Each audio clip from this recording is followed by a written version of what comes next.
दुरानी साहब, एक तो बड़ी खबर ये है कि जनाब नवाज शरीफ साहब तशरीफ़ लेके जा रहे हैं। अब पहले आपने ये फरमाया था गालबन के जी उन्हें शायद अभी नहीं है इजाज़त, और अब तो वो अपनी साहबजादी साहिबा के साथ जा रहे हैं 3 हफ्तों के लिए, तो उनका तो खैर जाना समझ में आता है। अब उन्होंने एक बयान भी दिया है मोहतरमा मरीम साहिबा ने कि हम ये पता नहीं ना जाने हम यहाँ कब तक हैं, मगर 3 हफ्ते तक पंजाब जैसे सूबे की जो एग्जेक्टिव हैं, टॉप एग्जेक्टिव, उनका बाहर रहना, आप how would you interpret this और ये क्या हमें बताता है ये जो फैसला है? बिस्मिल्लाहिर्रहमानिर्रहीम। ये फ़ैसला तो मतलब आज का ही अनाउंसमेंट है गालबन जो आपने फरमाया है, और इससे एक बात तो ये ज़ाहिर हो जाती है कि बिलावल साहब जिस इनिशिएटिव को लेके चल रहे हैं उस इनिशिएटिव में अब PMLN शायद उनके साथ नहीं होगी, और ये जो कॉन्स्टिट्यूशनल अमेंडमेंट का सारा एक बहुत बड़ा इनिशिएटिव नज़र आ रहा था पीछे भी, तो काई साहब इसका मतलब तो यही निकलता है कि उस इनिशिएटिव में अब PMLN उनका साथ देने के लिए तैयार नहीं है। इससे पहले भी हमने ये ऑब्ज़र्व किया था कि पिछला जो हमला आया था इस तरमीम का, उस तरमीम में इन्होंने शहबाज शरीफ साहब ने, प्राइम मिनिस्टर साहब ने कोई बहुत प्रोएक्टिव रोल प्ले नहीं किया था। अलबत्ता वज़ीर जो थे कानून वो तो डेफिनेटली उसमें अपना एक रोल प्ले कर रहे थे। तो लग ऐसे रहा है कि ये अब हाउस ऑफ कार्ड्स जो है ये अब गिरता हुआ महसूस हो रहा है, और जो फार्म 47 के एक नातवा कंधों पे खड़ी हुई हुकूमत और ये निज़ाम जो है ये अब क्रम्बल कर रहा है, और ये जो है आवाम के दबाव से अब गालबन कलैप्स हो जाएगा, और होता हुआ नज़र भी आ रहा है। और बल्कि हकीकत तो ये है कि 8 फरवरी को ही ये निज़ाम जो था ये लेकिन आपने बहुत बड़ी बात कर दी दुरानी साहब कि इसमें से अब मुस्लिम लीग नून बाहर मिल रही है, और अब हमारी निगाहों के और तवज्जो का मरकज़ जो है, सेंटर ऑफ द यूनिवर्स जो है इस वतन अजीज़ में, अब बिलावल भुट्टो या पीपल्स पार्टी होंगे। देखें जी, पीपल्स पार्टी और बिलावल भुट्टो साहब जो है, एक बात तो यह है कि जौहरी तौर पर इन दोनों में कोई फ़र्क नहीं है। जो PMLN है वही PPP है, और PMLN वालों में एक खसूसियत है कि ये ज़्यादा समझदार हैं। ये हवा का रुख जो है हमेशा मियाँ साहबान ने बहुत पहले रीड किया है और वो उसके मुताबिक मूव करते हैं।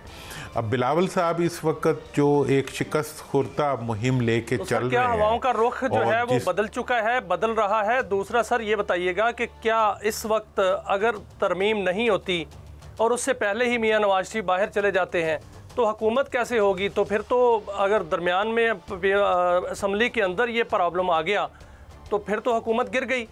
तो फिर क्या सर मियाँ नवाज शरीफ ने ये पहले से रीड कर लिया है? मेरा तो ख्याल ये है कि जी मियाँ साहब ने तो बहुत अरसे से ये रीड किया हुआ है और वो इसलिए खामोश भी हैं।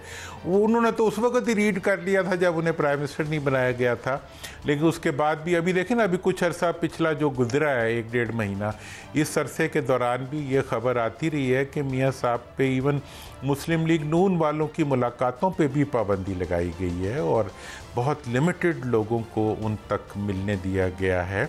तो इस लिहाज से अब ये जो पूरा एक रूसी अंपायर पाकिस्तान को बना दिया गया था, उसका एक जो है पिलर वो तो अब मुंदहिम होने को जा रहा है और उनकी जो सहारे थे वो भी ख़त्म होते जा रहे हैं और अवाम में तो उनका कुछ बता ही नहीं है। दूसरी तरफ जो वो पीपल्स पार्टी का है उधर भी ये हाल है कि इस वक्त अंदर की एक डिवीजन भी मौजूद है, मतलब बिलावल साहब और जरदारी साहब के दरमियान जो एक कॉन्फ्लिक्ट की सूरत है।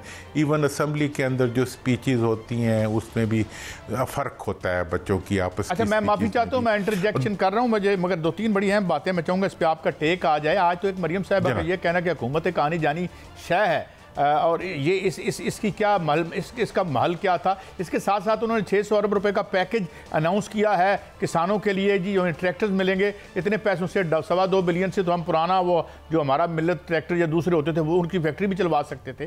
तो ये जो सारे इक़दाम हैं, टीचरों की भर्ती धड़ाधड़ हो रही है, तो ये क्या है, ये इशारे किस चीज़ के हैं? सॉरी जी, फरमाइए दुरानी साहब।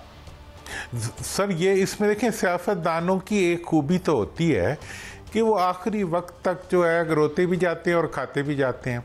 तो ये एक रवैया है जो हमारे सियासतदानों का है, और जो कि वो मतलब they never give in, they keep on doing what they are doing.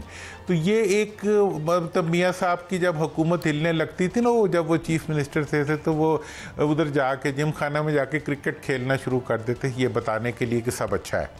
तो बैन ही इस वक्त भी वही टैक्टिक्स चल रही हैं कि जब लग रहा है कि हर चीज़ गिर रही है तो उस वक्त ये सारे पैकेजेस वगैरह अनाउंस किए जा रहे हैं और ये बताया जा रहा है कि जी हम सब अच्छा है, या ये कल को ये कहा जाएगा हम तो ये कुछ करने जा रहे थे अपनी कौम के लिए तो हमें मौका नहीं दिया गया। तो इसलिए ये जो बुझने से पहले उसका लपटना होता है शोले का, ये उस किस्म की लपटें हैं जो इनकी तरफ से नज़र आ रही हैं। बाकी ये है कि अब देखें ना, अब वज़ीर आज़म का जो दौरा हुआ है, साहब ये जो दिया टिमटिमा रहा है, अगर तरमीम हो जाती है या तरमीम नहीं होती तो ये जो खबरें आ रही हैं कि नया सेटअप आ रहा है, उसमें अलीम खान साहब का भी नाम आ रहा है, गौहर एजाज साहब का भी नाम आ रहा है, तो सर खबर क्या है, कोई नया सेटअप की तरफ मामला बढ़ रहा है?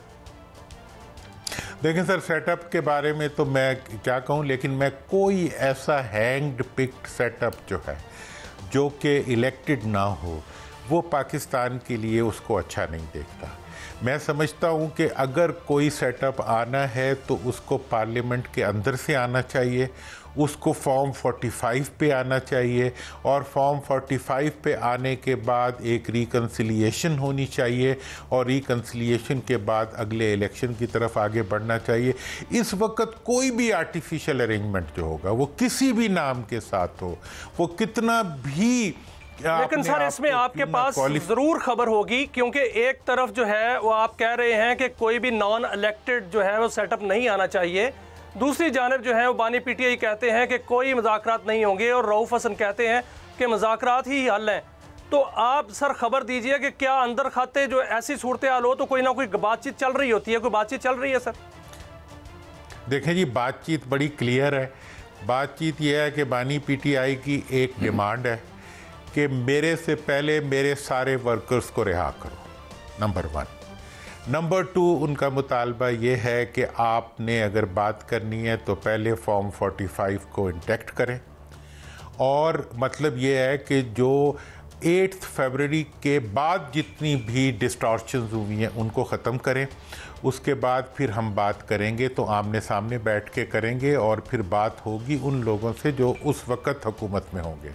तो ये एक जायज़ मुतालबा है। मेरा ख्याल ये है कि आप अगर जैसे ये जो अब मतलब अगर ये अमेंडमेंट नाकाम हो जाती है, अदालती निज़ाम एक्ट स्ट्रेटन हो जाता है, इलेक्शन कमीशन जो है उसको अपने अंजाम तक वो पहुंच जाता है, और जो इस वक्त वो पाँव पसार के जो है जमहूरियत के रास्ते में लेटा हुआ है, वो अगर ये सब हर्डल्स ख़त्म हो जाती हैं तो इसके बाद जो अगली सूरत हाल बनेगी उसके अंदर असम्बली के अंदर वो अक्सरियत बहाल हो जाएगी जिसको आवाम ने तमाम तर डिस्टॉर्शंस के बावजूद मुंतखब किया था। और उसके बाद जो है बानी पीटीआई हो या कोई भी हो, सब लोगों को मुज़ाकरात करने चाहिए, और मुज़ाकरात के नतीजे में मुल्क को आगे ले जाने के लिए यकसुई के साथ चलना चाहिए। इस वक्त कोई नया बाईपास ऑपरेशन जिसमें कि किसी को कद्दू को पकड़ के, किसी करेले को पकड़ के कहीं ला के बिठा दिया जाए और जी नामों के ऊपर हुकूमत चलाने की बात की जाए। गुफ्तगू जारी है, एक ब्रेक लेते हैं, ब्रेक के बाद हाजिर होते हैं, हमारे साथ रहिए।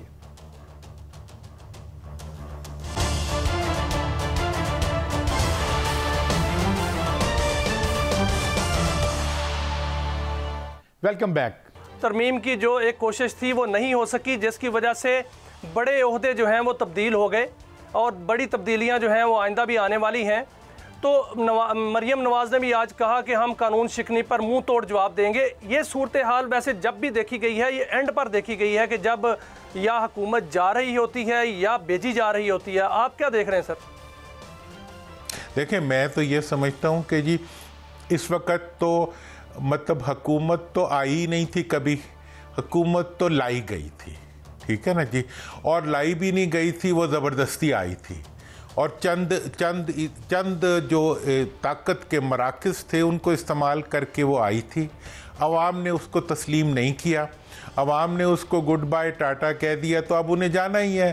देखें जी, अगर मुंतखब करने वाला ही किसी के साथ ना हो, अगर सवाद आज़म ही किसी के साथ ना हो, अवाम ही किसी के साथ ना हो, तो वो कैसे चलेगा? अगर एक होता है साथ ना होना और एक होता है मुखालिफ होना। अगर मुखालिफ हो तो ऐसी सूरत हाल बनती है कि यूनाइटेड नेशन में भी जाके पिछले दरवाजे से भागना पड़ता है।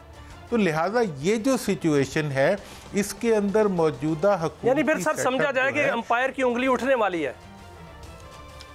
देखें जी, इस दफ़ा अंपायर जो है वो पब्लिक है, और पब्लिक ने उंगली नहीं, पूरा हाथ, बल्कि दोनों हाथ उठाए हुए हैं।